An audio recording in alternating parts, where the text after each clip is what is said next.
You are listening to the USDN on the DFPN.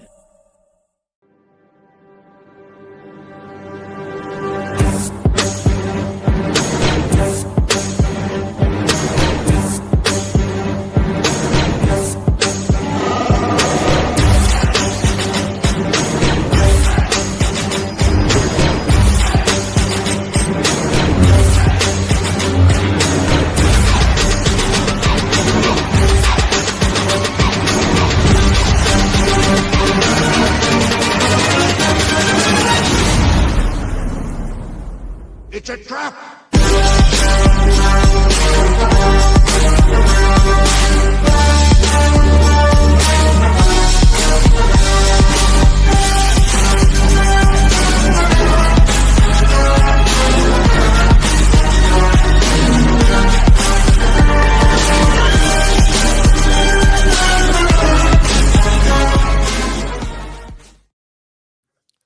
What is up, everybody, and welcome to the United States Department of Nerds, where we are for the people, by the people, and of the people. And tonight, the convention floor is soaked in fake blood. Maybe your con badge has been scanned, the cosplay's immaculate, but something is about to go eerily wrong. From the neon-lit hearts of fandom rises an indie horror flick so amazing, I had to get the team on here. And that is ZombieCON Volume 1, where cosplay, chaos, and carnage collide. And joining me tonight are the architects themselves. We have Kyle Valle and Erin Áine join us tonight. And they are the co-writers, the directors, the producers, the actors. I'm pretty sure they did some music, and I think the list goes on and on and on. But welcome to the show, y'all. We're glad you are here. Thank you so much Wow. for having us. I hope that we can live up to that intro. That was absolutely amazing. I told you I do intros right. Thank you. My work is done. But so let's just dive right into the ground floor here, open up the big body bag of questions we have prepared, and start at ground zero. This is a wild mix of horror, comedy, fashion, and a deep love for the cosplay culture. Where did this spark for this movie come from? Was a love of conventions, a love of cosplay, a love of zombies? How did y'all get into this? Or how did this come about for y'all? So I think it's fair to say it was a very good mixture of all of the elements you just mentioned. You know, Zombies came from the fact that it was our first indie film, first time taking a stab at doing a feature film, had done a number of short films, some web series, and Zombies seemed like a natural kind of first filmmaker film. So when we started kind of hunting around ideas and what was possible on an ultra low budget, that was to me the obvious go-to, just because that's kind of where the genre started with Romero, getting the butcher down the street to bring in a bunch of dead body part or animal body parts and stuff. It always reminds me of an indie film. And then from the cosplay element, that was born out of a lifelong love of going to conventions, anime, basically being a geek my whole life and kind of in the nerd, in the fandoms before it was a cool thing to do, early 90s where no one at school really knew what Marvel and DC were. My dad was a huge, old time, first generation Marvel DC fan, comic collector. So he introduced me to everything really early on. And this is part of his dad's collection up behind me. I was looking at that collection. I was like, that is impressive. Yeah. Sorry, Kyle, didn't mean to steal your thunder. No, you're fine. No. And speaking of that collection, so my brother's house is even more ridiculous than that. It's got it looks like a museum full with all kinds of replica props, some original, a lot of replicas. And we were down there visiting, and I upon walking through the place, seeing everything and then picking up on a Captain America shield specifically, I was like, that would be a really cool thing to kill a zombie with. It'd be a great defense weapon. It could be used to sever a head. This and then I was thinking, well, how do I introduce that into a zombie movie? Because we were in the middle of trying to make that happen. And I was like, oh, wait, who would have all this stuff? A cosplayer would have I'm a cosplayer. I have all this stuff. I don't think I've ever seen a movie about cosplayers. And it just, the snowball started rolling from there, and one thing leads into another. And it's like, okay, cosplayers versus zombies. This is where we're going. Dude, no, that's legit. I love that it was just like pure passion project from start to finish. So how long did it take y'all to come up with the concept? I think the concept was basically Or rather, how long did it take to write is what I mean. I'm sorry. The writing was no. pretty fast. I think it was maybe like A 2 month? months. Yeah, a month or two. Maybe if that. Yeah, we were, once we kind of had the idea, it was just off to the races, and we would sit in a circle with myself, Manny, and Erin.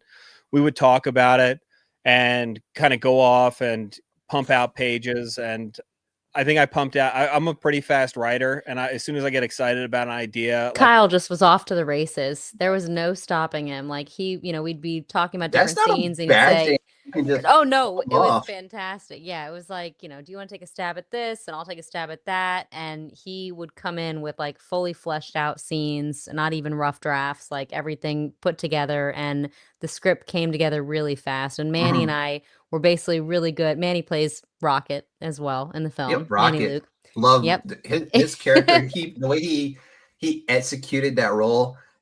We should have reached out and got everybody on here, just brought the whole team in, because that would have been a blast to have all of y'all. They all look like they were so much fun to have on set. It was. It would be a huge party, that's for sure. yeah. So how did that logistical relationship nightmare. form with y'all? What a huge party. Like, how did that relationship happen with all those guys? Like bringing them in, because I know Manny Luke, who is Rocket, Punky Johnson, and I think Christian played Javier. And like, how did like all these, like, were y'all all already friends, or were you, that was like somebody y'all reached out to and was like, hey, would y'all like to be in my zombie movie?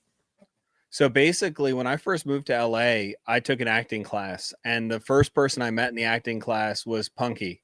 And we ended up becoming roommates and lived together for a while. And in that same acting class, it's like a 2-part acting class. So, the first tier I met Punky, and then in the second tier, which was like the graduated course, we both met Christian, started hanging out with Christian. A year later, I met Erin at a commercial acting workshop. It's always the acting workshops. You gotta meet them somewhere.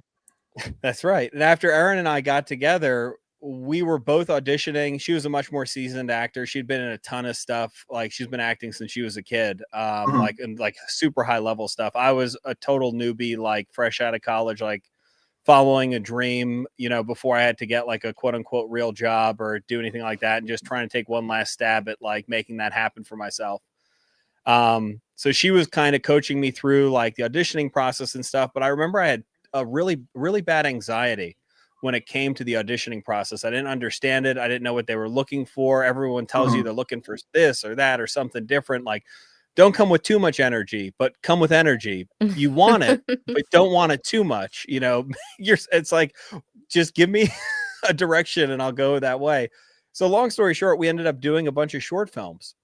Okay. Because I was like, well, if I learn how to do everything, I'll feel more comfortable. And that's also a great thing for our reels and, to get stuff together as an actor. And then I slowly fell in love with directing, because I naturally fall into the type of person that loves to tell other people what to do. So the directing hat fit very well. And through the course of making those short films, JJ and Christian would come up, like, be a part of it, whether they were in the short films or they were a part of the set. And then we started doing something called Mew TV, which was our very ramshackle competitor to YouTube at the time, which obviously didn't go anywhere. We had like no money to make it, but we were trying our best. And we did a bunch of web series for that network. And that's where, Punky and Christian and Manny, well, that's where Manny comes on the set, but we were all working together. Manny joined the crew as like an intern, and then quickly became a partner in the production company that we started to film all these things in order to get insurance. And that's Big Squid. Yes. Big Squid. Yes, That's right. Big Squid. And yeah, after we got done with those web series and weren't getting any attention, because this is like in the early days of YouTube. So even in that landscape, even when we were uploading stuff, like there, people were kind of trying to figure out what YouTube was and where to go with it. And I didn't know how to get attention on it. So put it this way. I remember explaining to everyone, my cousins, aunts and uncles, neighbors, friends, family, what a streaming platform was, because this was 2015 early on. And other than Netflix, and I think that maybe HBO hadn't even started with their I app think or it was just anything. Netflix at the time. I It don't even was think they just had Hulu quite Netflix. yet. And Kyle had the idea, and we created, the platform, like he said, where it was going to be a sort of mesh between a streaming platform and a competitor to YouTube, and having our own content and having subscription-based service and all of that. We just were severely underfunded and like at least 5 years too early. Yeah. But the So, ambition was there, and it did oh lay the yeah, groundwork, it's like amazing Kyle what said, to ambition and a couple of yeah, dollars in your pocket will get you. So, yeah. what was the budget for this movie, if y'all don't mind me asking? no, absolutely not. $60,000 for the production budget. Oh wow. And Okay. yeah, and to be honest, we actually spent a good portion of that investing in the equipment as well.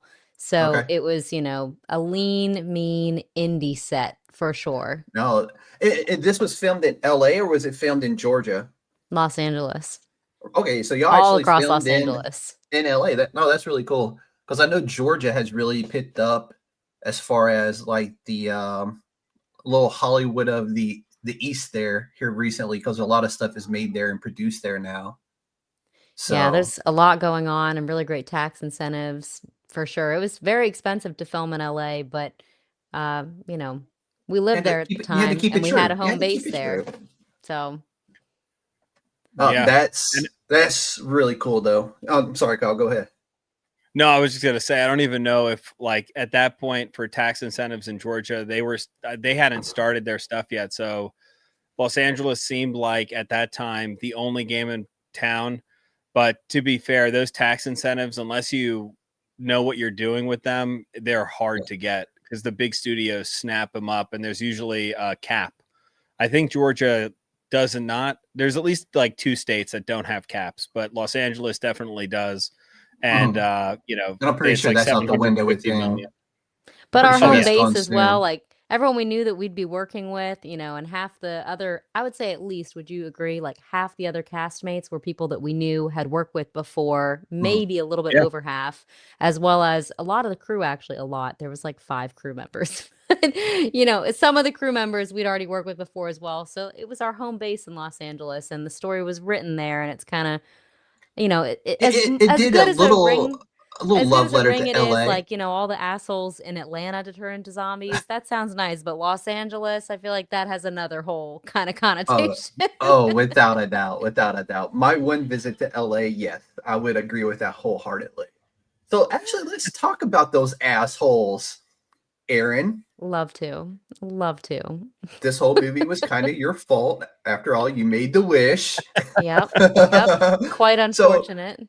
so like for that particular so for me, like that kind of happened in a blur almost. Like that part of the movie kind of didn't feel real, where you got the stone and then y'all are hanging out at the apartment and you're upset and you're like, I just wish all the assholes would turn into zombies so we could kill them.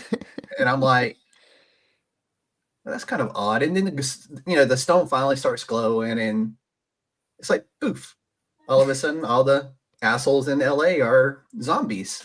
And the Which, world will never be the same. yeah. So how did y'all come up with that? Because that's like a very different spin on the whole zombie trope. Yeah. So Well, like that's a really cool concept and I loved it. And it was probably one of my favorite, ways I've seen a zombie apocalypse just kick off. An angry female just wishing for all the assholes to become zombies so we can kill them all. So how was that born? Like how was that?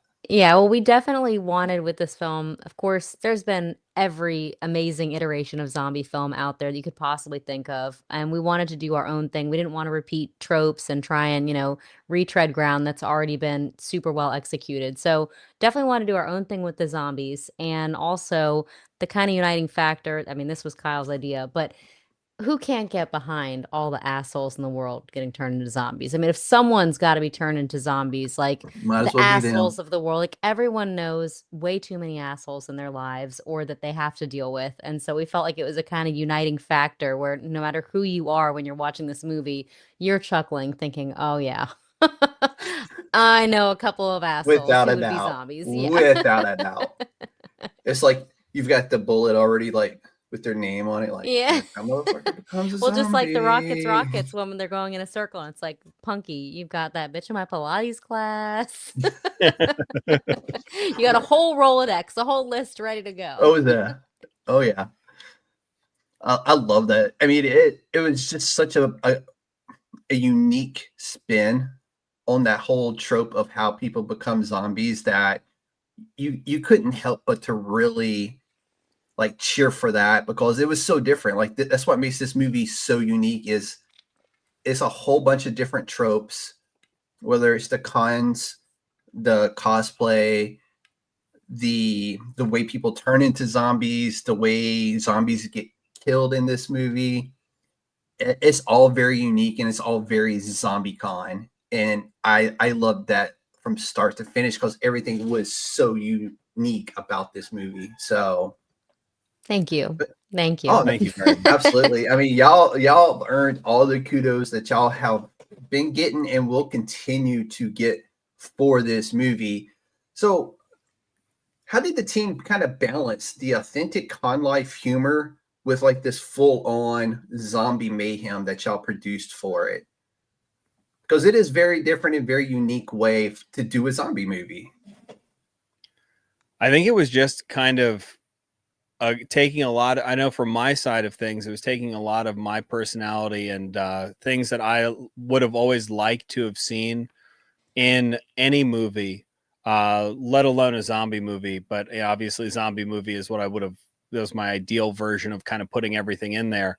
But it was trying to figure out how I would have solved problems with my background, and then bouncing off Erin and Manny, and tapping into their loves for similar things, whatever, within the kind of pop culture space. And like, okay, now, limit your kind of worldview, like distill it almost into a specific version of that where you're only applying the information that you've learned from this sphere. Because of course we all have, a myriad of things to go off of in any kind of situation or problem, but really trying to just pick out, okay, you might solve it in 10 ways, but 3 of those ways are specific to information that you've gotten out of pop culture, whether it's a zombie movie you've watched or, it's an anime or whatever, and they've dealt with a problem that's similar to this.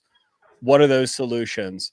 And then trying to tie those solutions realistically, both into the narrative of the story and into the character's personality types, and kind of choosing which of those solutions fits which character best, and then stringing them together in a way that would both make narrative sense and kind of cognitive sense, because the idea is very outlandish. So trying to harness as much reality as we could and pair those things together, I thought would kind of elevate the stakes both for the characters and the audience.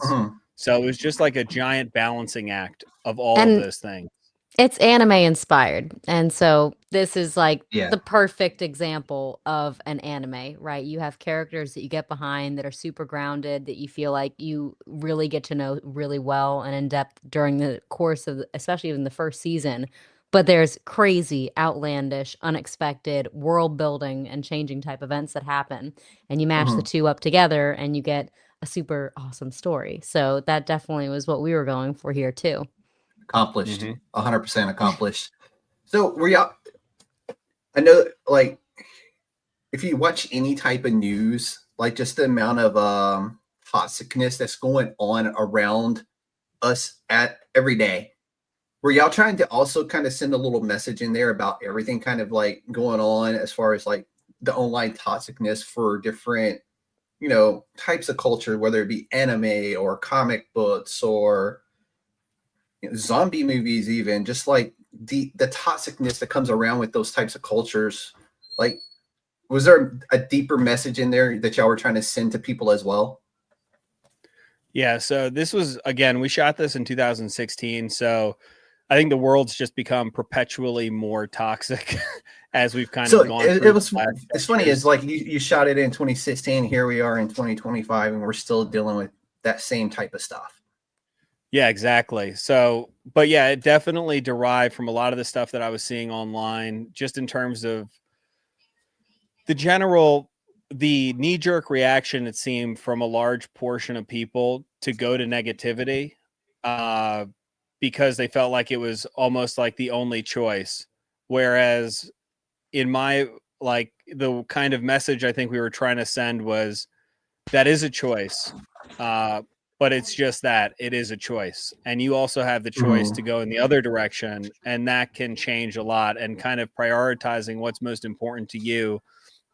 So just because everyone in the world doesn't agree with, your favorite anime, or the way you see a protagonist, or the way you see a character, that doesn't mean that it's negative. That doesn't mean that it's necessarily bad, right? You have your group of friends who get you, who you get down with, and that can be enough. You don't need everyone to see this world the same way you do, and stick close to those people who are close to you. I like it, because if they don't, Erin's going to make a wish, and all of a sudden you're going to be all assholes and zombies. And then you better have some friends and some katanas around you, or you're just up shit's creek. I love that segue, actually, because we're rolling into it. So this is a very much with it, such a, like, I think my Bronco may have been about as much as it cost to make your movie, which is sad, but I love my Bronco nonetheless. But the film is very much DIY in the best kind of way, with the practical effects, great camera work, and just the huge imagination that y'all brought to this. What were some of your favorite creative tricks to make this feel like a big blockbuster apocalypse? Because there was a lot, and the first zombie kill was amazing. Thank you very much. That first zombie kill, we definitely wanted to make it like an off to the races, bonkers, in your face, let you know that we're for real. We've, kind of Nailed it. we've kind of like started to ease you into this nice slow and kind of rhythm of really getting to just be sitting with the characters and getting to know them and getting in their friend group and their lives and their, passions. And then once the apocalypse hits, we're going full throttle. It's a zombie movie. Now you're along for the ride just with our four characters as they literally go through war, and we're not going to ease up on you at all. And the kind of just setting the tone there with that first zombie kill was really important.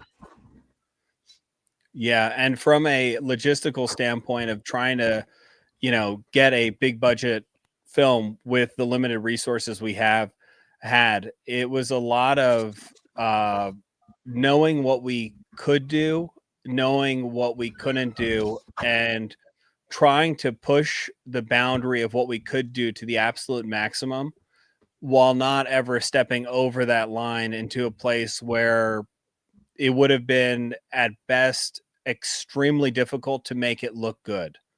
And just using the information that we had learned from all of the short films that we had made, and the web series that we had made on even much smaller budgets than this, to kind of learn what it is that was possible, and how to work and make it look the best way it could. Because it was really a compounding of so many projects and so many tricks that we had learned, and just trying to use every single one of our tools in our toolbox, in one giant film. Yeah, we couldn't have a absolutely giant nailed it. zombie horde, and we couldn't have a huge convention where it was decided where it took place. But we could hint at those things. We could still include it tastefully. Yeah. Right. But no, the way y'all done it was done really well, because you get two back-to-back, very bloodthirsty types of kills in. And I believe I shared the photos of you just drenched in the fake blood, but you still had like nice, pretty white teeth. So I thought that was hilarious. I'm like, but then when Manny does it, it's all of a sudden it's like in his mouth and it's everywhere. I'm just like, I'm like, okay, she's got skills. Okay, I'll give her that. But Yeah, I didn't even I wear love that type contacts of. during this film shoot because I knew we were gonna just get so completely bloody and dirty and disgusting. So I'm happy that at least the teeth were looking white and clean. Everything else was just like It everything got was. soaked. I was like, everything is like you're like just head to toe fake blood, but you smiled and like you're like kind of freaking out, but not like teeth straight up white. I'm like, how did they do that part of it? Yeah, That's there's where the still the movie magic Hollywood little bit is. in there, right? It's an indie film, but you got to still have a little bit of touch of Hollywood. Right. That's Oh, the that anime was influence, right? Yeah. exactly because there was just so much blood. I'm like, I don't think bodies have that much blood, but keep it going, keep that shit pumping. Let's go. So Yeah, that was a I lot of didn't even blood. know just how like gory it would get because when we filmed the zombie kills, for the most part, everything in this film was filmed chronologically. So that Mhm. was actually our first time filming the Oh, zombie kill, nice. was my kill scene with Devin. And when we sprayed me down, when our makeup artist sprayed me down with blood, I didn't know how hard Kyle had instructed him to go in the paint on the Mhm. blood. I didn't know how long it was going to be going. I was totally acting as Claire in that moment. So it was quite a shock to me, what you saw on screen. That was the first and only take that we got when the second the blood hits clean. Yeah, Yeah, that was real shock. it was a lot of blood. There's a lot Yeah. of So What blood. that was and your impression like when you watched it back that first time and you're like, holy shit, that's a lot of blood? When I watched it back the first time, I was like, now I have my Uma Thurman moment. I was like, this is my Kill Yes. Bill. Yes. Yes, this is what I need in life. And it was with a I knew we katana at captured it. that. With a katana, no less. Yeah, I was really pumped about it. I knew that we had, we'd captured the magic. And that was one of the cool things that we did with ZombieCon. Not for all the scenes, of course, but Mm. there were a couple days where for a number of reasons, things weren't working out. And we needed to just say, all right, Kyle was like, scrap it. We're ending early. We're ordering some pizza. We're pouring some drinks. Everyone get your wardrobe off, like all the, important things. We're downloading footage. Get your asses downstairs. Let's go with our drinks and Yeah. pizza. We're going to watch some of these dailies. And we got to crowd all around on like our bed, Kyle and I, on our little couch with our dogs, like all 10 to 15 of us crowd around the MacBook and watching images of and the videos of what we just shot. Mm. And it just was amazing. And the kind of excitement, you could feel it and the energy coming back like, all right, this is exhausting. Things are going wrong, but look at what we were able to capture already. Like it kind of would reinvigorate everyone. So we came back the next day fresher and just like ready to go. So, Kyle, how Mhm. much blood was it? How many gallons did you go through? I think so. I have to shout out Joseph Trebresco, who was our makeup artist on this film, who's super talented, and he really brought the zombies to life. And he was the kind of blood guru, if you will. He Yeah. told us how much to get. I kind of like cut out a check and was like, okay, here's your budget for special effects. You know, Mhm. go forth in Los Angeles and procure whatever you He need. knew what to do. Yeah, I think he brought back a total of, I want to say 5 gallons of blood, like in, 5 gallon each Yeah. in a gallon jug. And I think we went through all but one, maybe we had half a gallon of blood left because I know we had at least half a jug left, which we used for insert shots over the next Mhm. couple of years. And then we eventually did have to buy another gallon of blood, but I think about 4.5 gallons of blood total, which Nice. I think it seems almost like it's more than that because of the method he used to deliver it, which was a Yeah. super I low mean, it was tech just method. spray. Yeah. And the way he sprayed it, it was amazing to me. I thought we are going to need, because we couldn't afford squibs. We couldn't afford any kind of, gas powered or, Mhm. pressure powered blood sprayer or whatever. So he went onto Amazon and he asked me to pick up like 2 of these plastic weed sprayers, the hand pump weed Yeah. sprayers. Yeah. And then he had a specific type of blood for the spray that it would flow through the tube easier. And so in all of the shots where everyone's getting hit with blood, right below the camera or right to the right of the camera or to the left of the camera is Joe. And he's sitting there simultaneously pumping and spraying this thing. And some of the funniest moments, it's on the DVD, in the behind the scenes video, like extra features, like someone got our behind the scenes. We didn't have like a dedicated crew, but we had people taking cell phone footage. And I didn't even know this existed until like 2 years later. And it was amazing to see it. Like Joe is laying on the ground with, pointing the blood up or pointing the sprayer up between my legs as Punky, delivers a stab. Yeah, And he's just yeah. like enthusiastically With a spraying it. maniac type grin on his face too. Oh, he had the best job. Yeah, he loved And it. it looked like everybody like legit just had so much fun making this movie, but just being the guy who you don't really have a whole lot to worry about. Just make sure your pump sprayer is sprayed and you got good pressure, and you're just like, I'm getting paid for this. Well, and it was amazing. So the zombies, I mean, he obviously was in charge of the blood, but he was also in charge of all the zombie prosthetics. So those zombie kind of boils that evolved through the course of the film that we worked together on, like kind of what the evolution of the zombie would be. And I had a specific idea, like, the hate's boiling up. So we start with like kind of boils. And then as they, we get, they get more evolved later in the film, they start like kind of popping and oozing and all this stuff. And I just kind of sent him a few sketches, and I didn't know what he would do with those. And he showed up in LA with, casts for latex molds that he personally designed, and would like basically individually pour latex molds. So we had completely original latex molds for the zombie effects that, you couldn't buy at a store, a costume store, or like a professional makeup store. It was like literally ZombieCon specific stuff, which I just thought, really cool. Like seeing so many behind the scenes features growing up, I was like, this is freaking awesome. And I liked it because it wasn't like the zombies weren't overdone too fast. Like you didn't immediately get the rot and the brains. You didn't get none of that. It was just like they were kind of normal, still kind of had some motor function, and then the boils and stuff like that. I thought that was brilliant. Like you showed up a real progression of the turn versus like straight into they're falling apart, they're rotten, and that kind of stuff like you would normally see in a zombie type of movie. Which was so crucial too, because the rockets were all so confused for many reasons, but thinking that Devin, my ex, was literally just a normal, like his normal self, not a zombie, because he was kind of so close on the edge. So really thinking that Claire was sitting there murdering someone and they were the accomplices. No, you're right. That was, and the knife in the head though. Yeah, I was like, okay, that's it. He should be good. But it was like the stab through the heart in this movie, right?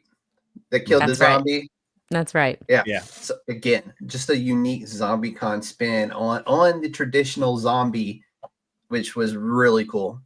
But you really laid that knife in there, didn't you? If you're going to go for it, it was like at that moment with Claire, it was do or die. I think Punky's exact line was, do something. Claire grabs the knife. What are you doing? Put that shit down. It's like, all right, if you're going to go for it, you may as well go for it. Hey, you hit him like it was definitely some ex-boyfriend, hate in there, because there was some anger. Oh yeah, more than just the zombie some pent up era. Some that comes from way down here, and you. Claire carries a lot of anger. That was one of the things I loved about her character. She's on the surface, the peacemaker, the happy one, the joyful kind of, always smiling, but she's got a lot of sadness and a lot of anger under there. A lot. Kyle, future reference, man. Oh yeah. No, we keep the knives away from her. Yeah. Katanas and knives. Yeah. Yeah. Oh man, I love everything about this. So the zombie eyes, let's talk about those. So I did watch a little. Normally, I don't try to watch clips and stuff from previous interviews because I want this to be really unique. But I thought it was really cool that just hearing you tell the story about the zombie eyes and how kind of they came to be. So lay that out for us, because I thought that was really cool. So I first started, I obviously wanted the zombies to have specific eyes, and we started with the idea of doing contacts, but they were wildly expensive. You had to get an optometrist to measure everyone's eyes, and there's a bunch of legal stuff that you have to do for the insurance and everything. And contacts themselves, they're not like, run of the mill contacts. They have to be like prescription level contacts, and it cost a ton of money each. So I was like, all right, guys, we'll just do this in VFX in post, which may or may not have been the cheaper option in the long run. Yeah. But Manny was the one who personally rotoscoped all of the eyes. So once he had all the eyeballs tracked, which kept changing as the editor kept changing the actual edits of the movie, which I'm sure he loved. So he tracks all the eyeballs. And then he gave me, so I would give him different colors of like, okay, I need this opacity, little bit of green, little bit of red. And I was on the fence between, do I want them to be more red? Do I want them to be more green? Kind of like the evil emanating from inside, or are they more like animalistic, kind of like a cat's eye reflecting the light in the environment? So I tried to hit a middle ground between the two.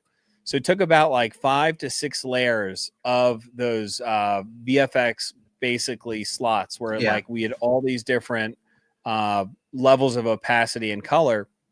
And once I got those in through the color correct, I then used my own masks and basically shifted the opacity between the layers in order to achieve an effect that would both kind of interact with the lights that were on set and the environments, while still leaving a little bit of the natural reflection from the actors' eyeballs, and give them a differing amount of glow for like different intensity levels. So it was very much like a marriage of him and I working together for literally years.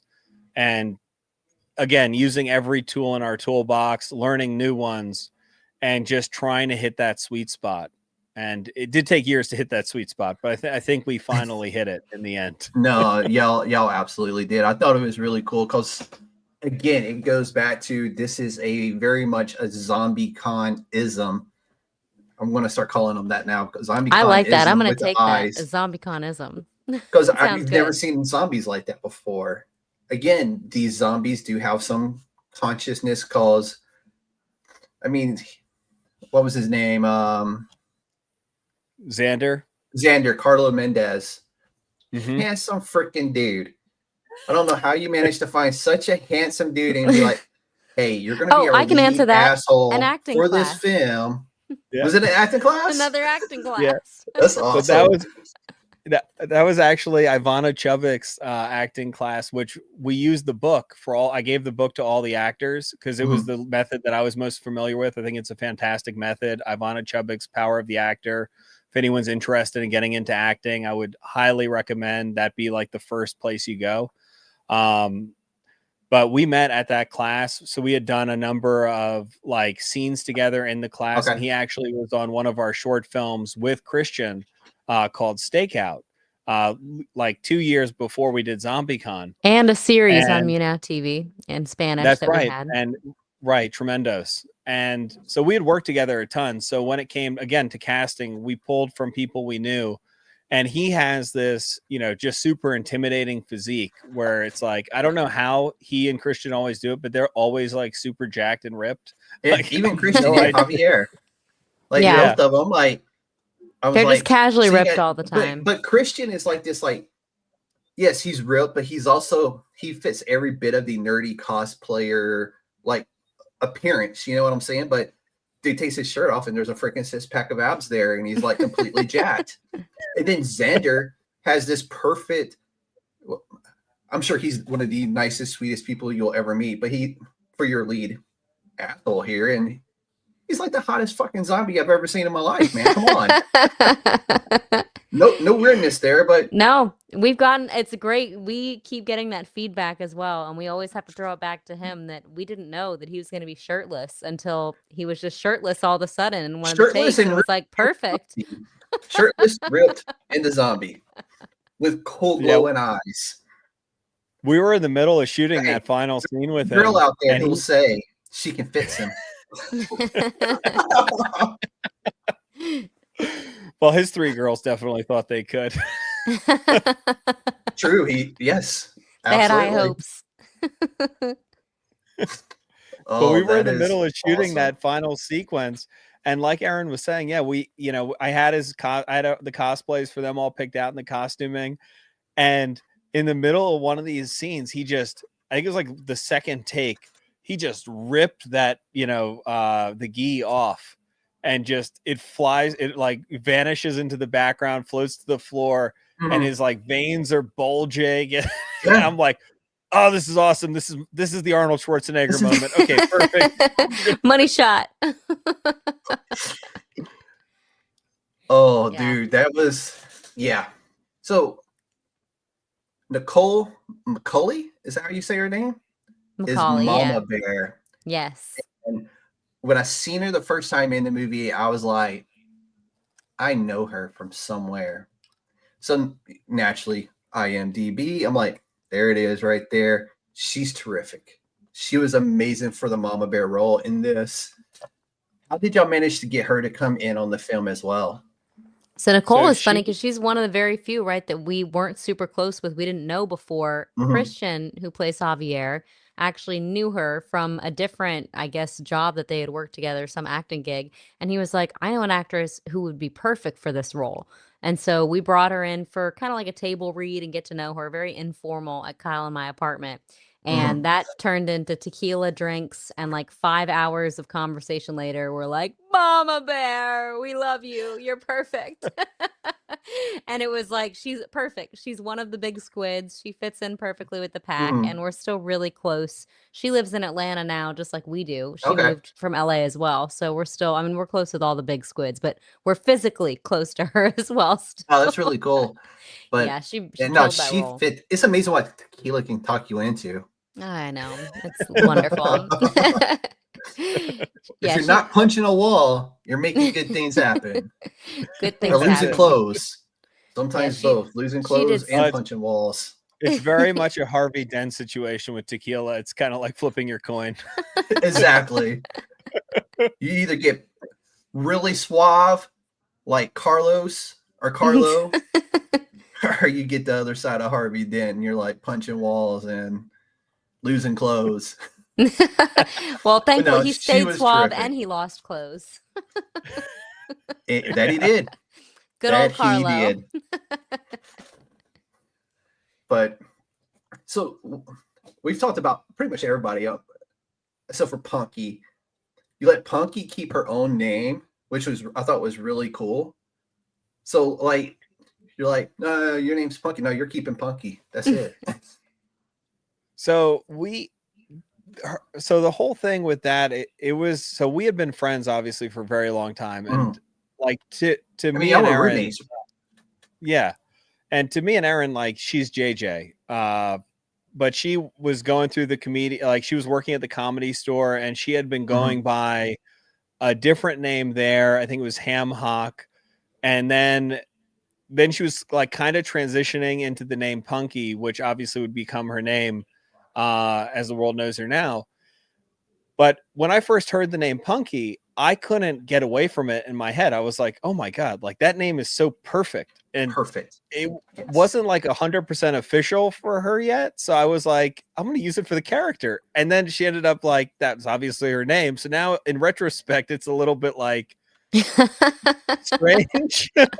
But at I the mean, time, right. the name is just such a badass, like unique Yes. fucking She name. was a badass to begin with. Oh yeah. She's somehow even cooler and funnier in real life, which I don't even know how it's possible, but she is. Yeah. She's she's amazing. It one of my almost looked favorite like she people would be on the like planet. her character in real life. And now you're telling me she's even more cool and badass, which I mean, it's hard Oh, to yeah. beat what Punky in the movie. But if she's that on another level, if She crank that is. shit up to 10, you know? One of my favorite things about her is that she could be meeting anyone. And throughout like the decade plus, I don't know, 15 years that we've known her, we've obviously introduced her to all of our family members and this, that, and the other. Mhm. Every single person, regardless who they are, what they're like, what age they are, where they're from, every single person is obsessed with Punky after meeting her. They're like, all right, she's like the best, most funny person in the world. I want to be best friends with her. She just She's No, makes you definitely got, feel so good too. yeah, she's got that it factor. You know, people Yeah. always talk about, oh, like this politician is like, you know, makes no matter who you are, you could be on the opposite side, but you Yeah. shake their hand and they make you. She's got the it factor, whatever that I've worked with undescribable people like like kind that of magic where is. they like you could arrive someplace new and you're like, this is gonna suck. And then you meet your boss and you're like, let's go. Where do you want to go, man? We're going over I'm there. there. We're Right. killing those people. I'm in. I don't care.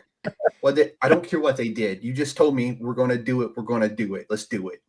And it's funny Yeah. because you just reminded me of some of the behind the scenes footage because we filmed some documentary type stuff a long time ago. But I just remember in one of the videos, Punky was talking about Kyle's telling her about how we're going to make this film and asking if she wanted to be a part of it and yada, yada, yada.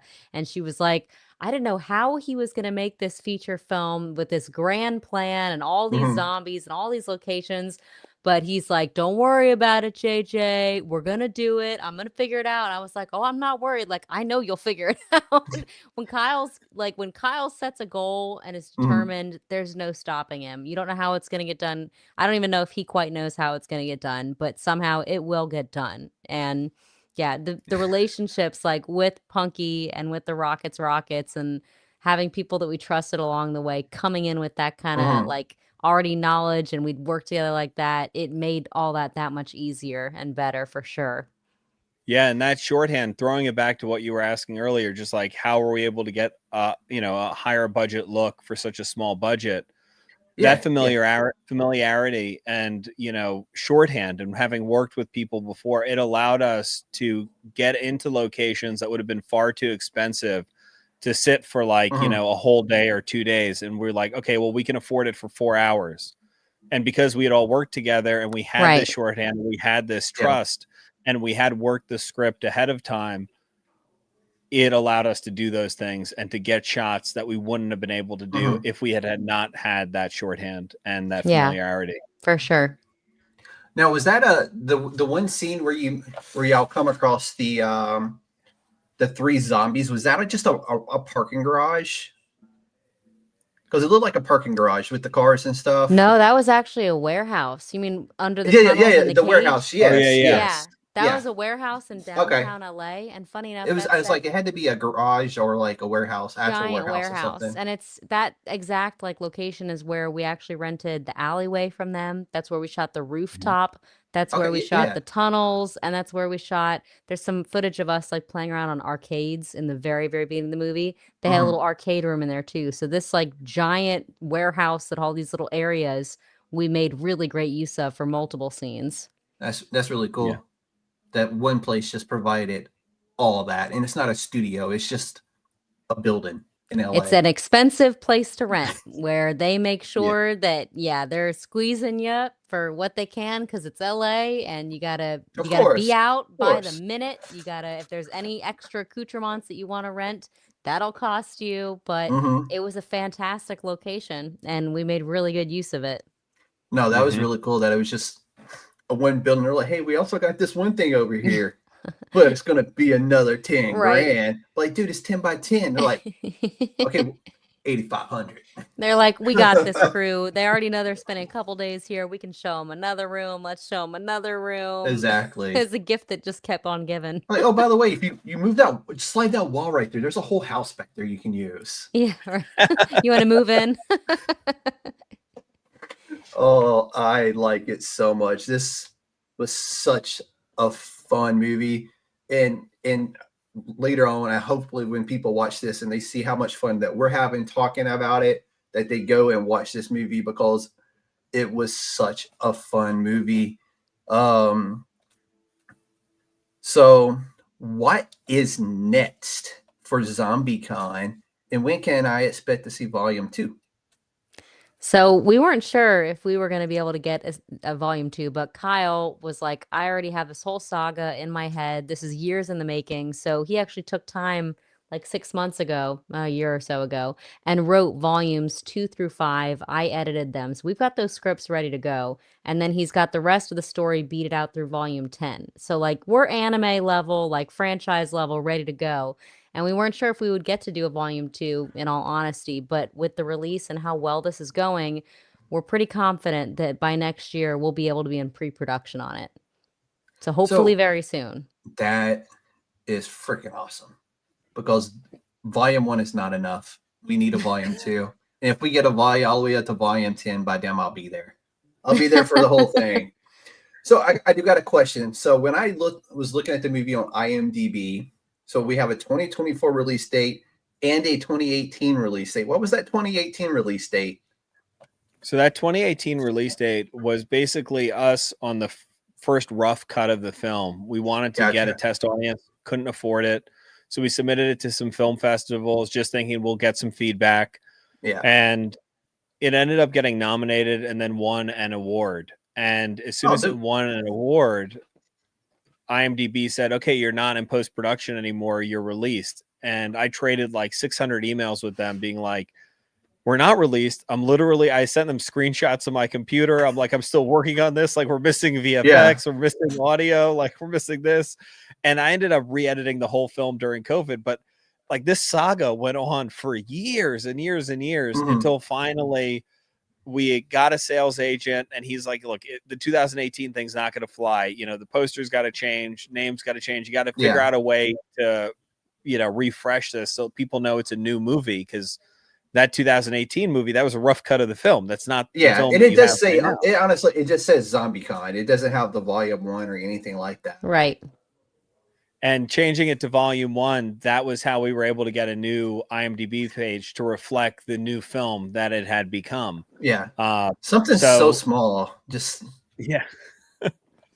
And, it was we premiered it at Kevin Smith's Smodcastle Film Festival. That's right. As well. So it had like a new launch and everything. He seems like he is like the nicest person in the world. He had COVID when we were there, unfortunately. Yeah, so we didn't get a chance to I meet agree him. with you. He seems like, I would love to meet him someday. And I know he's got the theater, I think, in LA as well. No, it's in New Jersey, I think. That's where the film festival was held. Smodcastle Cinemas. You've got to go if you ever like. Well, it's just up the road. To go. It's literally just a few hours up the road. Oh, you got to go and visit Jay and Silent Bob's comic stash. Is that what they actually named it? Yeah, Jay. Yep. It's a really cool store, and the whole town around it is great. It's a really fun. And they've got a ton of props in the shop that Erin's talking about. They've got a ton of props from all of his movies. Like it is. Yeah. It's like, cool. And some unique collectibles. Like I actually got, it's off camera right now, but I got a stack of DVDs, because you can get signed DVDs by Kevin Smith at that store for like $15. He seems like he's just like the nicest, humblest person ever. Yeah, he's. Oh yeah. Yeah, he's great. He's $1 million. I don't care what anybody has to say about him. To me, he's $1 million. We almost some of my favorite YouTube clips are the clips where he's talking at Comic-Cons about all of like his insider information, like working on Batman and all this stuff. And talking about so he's got scripts written for movies. Like I love. There's I don't know if it was. I know it's a YouTube video because I watched it on YouTube, but I can't remember if it was from like an MTV Cribs or something like that. And he literally has this wall of scripts that are just waiting for like, hey, yeah, we want your Batman script, because I know he's got like a full up like Batman script just ready to go. Yep. Yeah, and I remember I think it was a Superman script that he was working on, not the Batman script. And he was like going through this whole thing, and the guy's like, I love his story about the producer, where he's like, the producer was like, I want like a giant spider, you know, and Superman can't fly, and like he's like saying all this stuff, and Kevin Smith's like, what? But so I am primarily a comic book podcast. What are some of y'all's favorite comic books? Are y'all comic book people? I know you mentioned it earlier, how your dad got you into Marvel and DC and stuff, but do y'all still regularly like, hey, let's swing through the comic book shop? So I've transitioned more from comics mainly to manga, just because manga was something I always wanted to read when I was growing up, and it wasn't accessible. But when I was growing up, like I would generally go through. So my dad had all like the giant volume sets where you get like, you know, the the omnibuses and anthologies stuff like and stuff. that. Yeah. Yeah, exactly. So I would basically pillage his collection and like just go through an entire one in an evening. And I've, you know, all the regular vanilla stuff. But I'd say the comic that I would go in specifically to the store and be like, that's where I'd spend my allowance or whatever I'd earned that week would always be Spawn when I was growing up, at least. That was like, yeah. I still collect the it artwork to this day. Like even I all the just rewatched spin-offs. the movie. The movie is still so amazing. I can't wait to finally get the new Spawn movie. We've only waited. Is there a 20 new years. one coming out? Yes.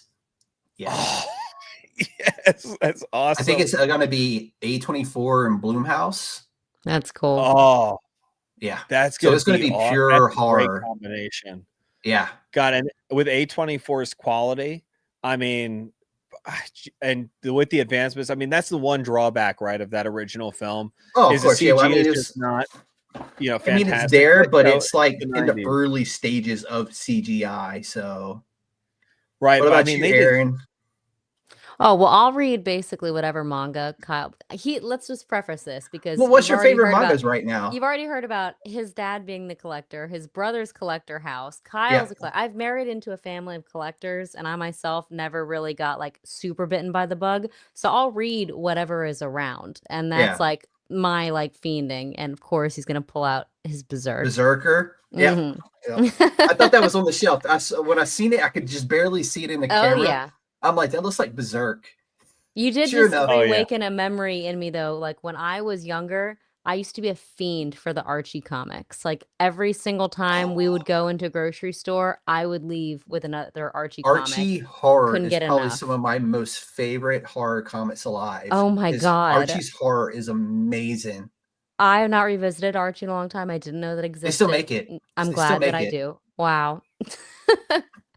I got down a really terrible path as well with romance anime for like a year there, where I like binge watched every last romance anime. It I'm laughing because that's my daughter. Perfect. I went down that. It is a dark path because once you go down, you don't stop. Like you're like, I need more. I need answers. I need more series. It happened with the online novels as well, and with all those like they didn't even have the ad-based platforms. It was where you had to like play little games to then be able to watch and unlock another. So I was spending way too much time doing that. And I'm like, all right, I need to just like rip the cord, get out of this. I have my own romance. It is a dark, deep hole that you can get yourself into. It is. So my daughter's room is right here. Like, so she's a college sophomore, pre-med student, love her to death. So I didn't know what manga was. I knew what comic books were. She's like, Dad, it's basically a comic book only from Japan. I'm like, okay. And you want me to take you to the bookstore to get this? And she's like, yes, if you don't mind. I'm like, okay, I got you. I'm like, she's asking me to take her to a bookstore so she can buy a book to read. That's in my head all I cared about. I'm like, yeah. So that now grew into, she has another room in our house. And it's like her bookcase, her collectibles, you know. But it's literally bookcases of manga of all different, you know, flavors and varieties. My Hero Academia. Oh yeah.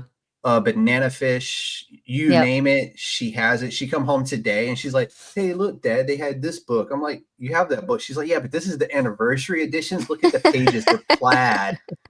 I'm like, okay, cool. That's awesome. You're an adult, you spend your own money, cool.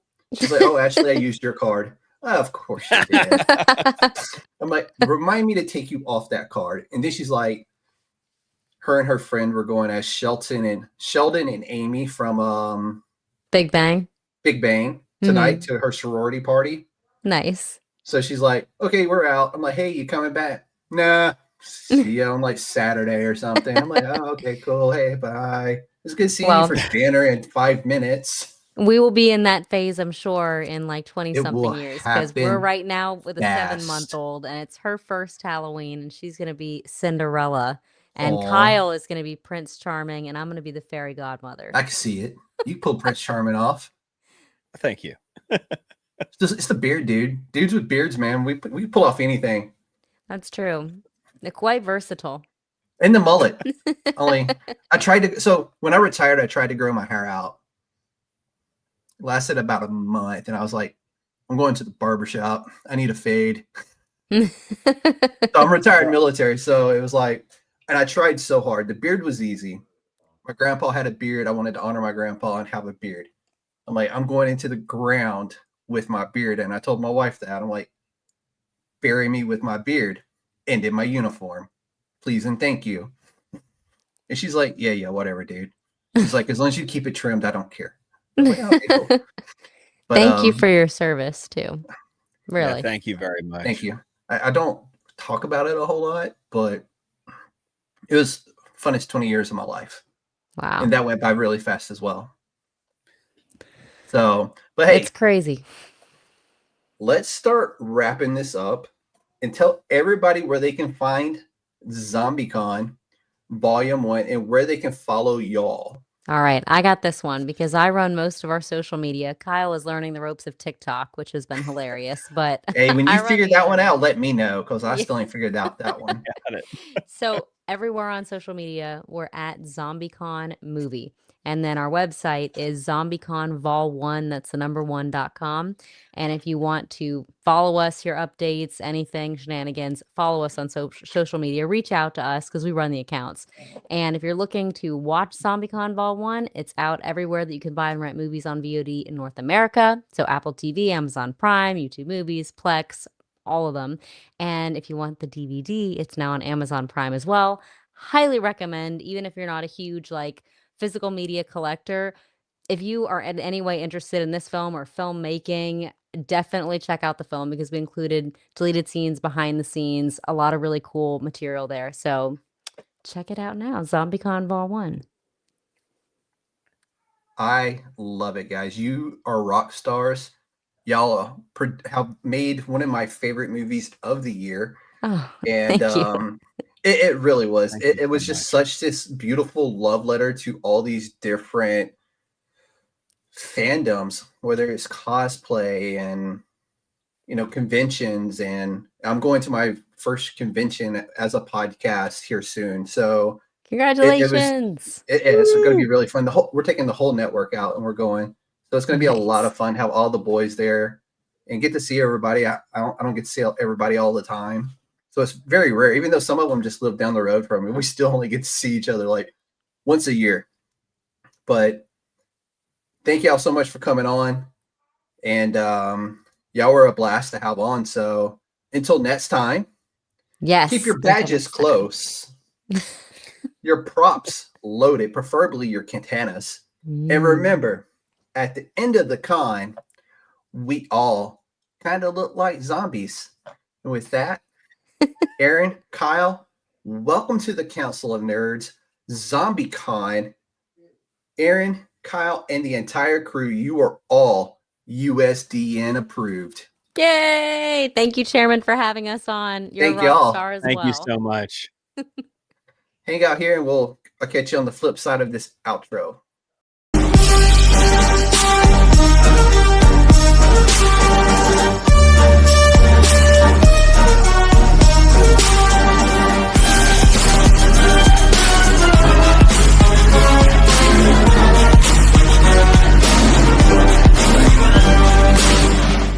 It's a trap!